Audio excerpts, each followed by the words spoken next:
Reaper FR958 is a 70-foot classic sailing herring drifter launched in 1902, having been built in Sandhaven by G&J Forbes. Reaper is the sole survivor of this kind of vessel. In the late 1930s, she held the record catch of herring in Shetland, almost 250,000 fish. In 1916, she had her first engine installed. In 1974, she became part of the Scottish Fisheries Museum collections and has gone on many outreach expeditions manned by the Museum Boats Club. Reaper has travelled a lot over the years and has been a frequent visitor to the Scottish Traditional Boats Festival in Portsoy. The Scottish Fisheries Museum is also home to Whitewing ME 113, a 33-foot baldy, a variation of the Fifie lug sail design. Whitewing is also no stranger to the Scottish Traditional Boats Festival. A major refit of Reaper begun in 2017 thanks to generous financial support from the Scottish Government. She headed to Babcock in Rosyth with specialist woodwork undertaken by A&R Way Boat Building, led by Adam Way. Adam and his team cut and inserted each individually shaped oak frame and larch plank. After this large restoration, on July the 4th, 2019, Reaper came back to Anstruther, the home of the Scottish Fisheries Museum, with a warm welcome by much of the public. Work remains to be done in the final stages of restoration, including electrics, masts and interior fit-out. This has been undertaken by boat builder Ali Beattie, with major support from the Museum Boats Club. Ali is going to talk through what is happening on the Reaper at the moment. I'm just going to tell you a little bit about what's going on just now with the boat after our big restoration in Rosyth. Okay, so here we have the belting which we're building up, which is the main structural part for the rigging. So we've got the bearer, the timber heads, and we've got belting. Here we are inside the ship, and as you can see, there's nothing in it just now, but that's because we have been working in here replacing all of the timbers. So a lot of these frames have been changed.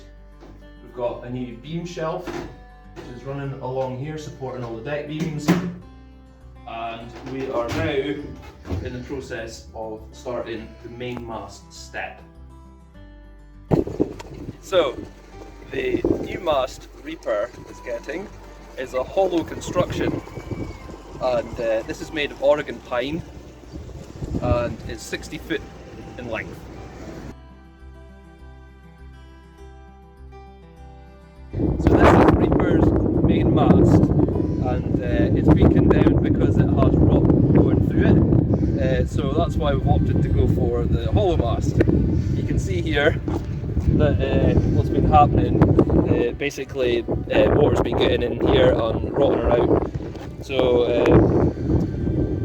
this mast weighs 3 tons and the hollow mast will weigh 1.5 tons, so it'll be a lot easier on the boat and actually more strong. This is made of Douglas fir, homegrown UK, and the new mast will be made from Oregon pine, which is from Canada.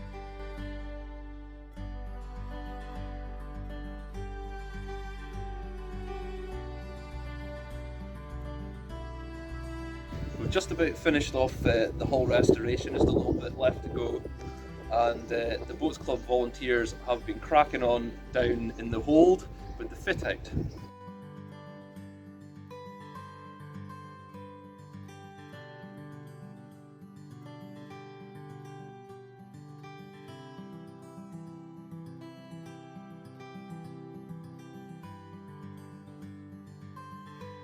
So soon she'll be back in action, and I'm really looking forward to her hitting the waves again.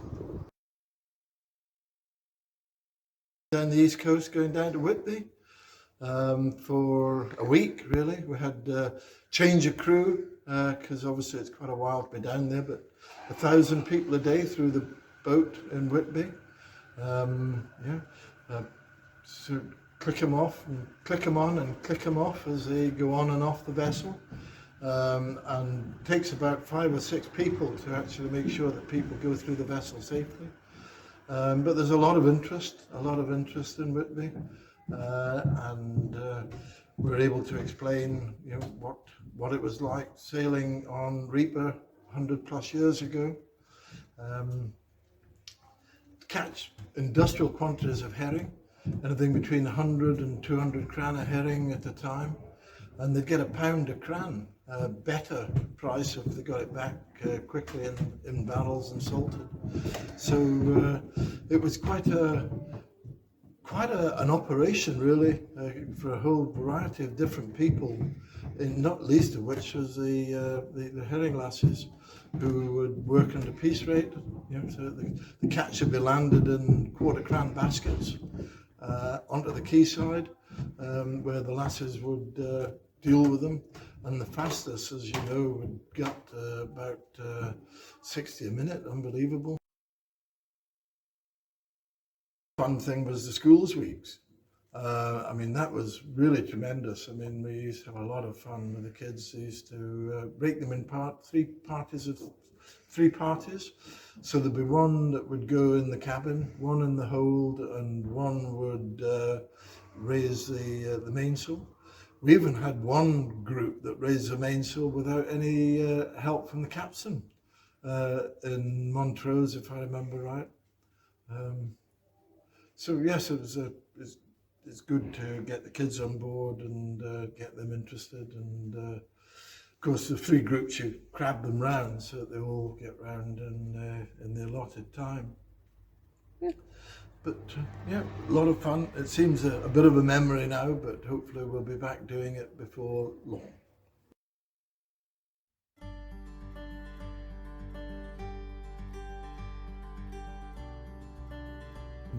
We had the great-grandson of the first skipper and owner of the Reaper on board, and still called Buchan.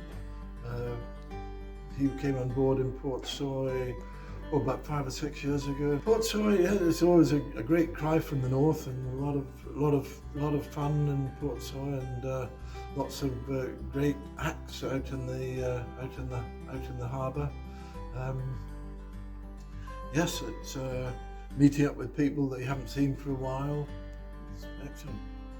Getting into Portsoy and out is never the easiest, especially if there's crosswinds at the harbour entrance, but we normally make it without too much incident, and without offending other boat holders too deeply.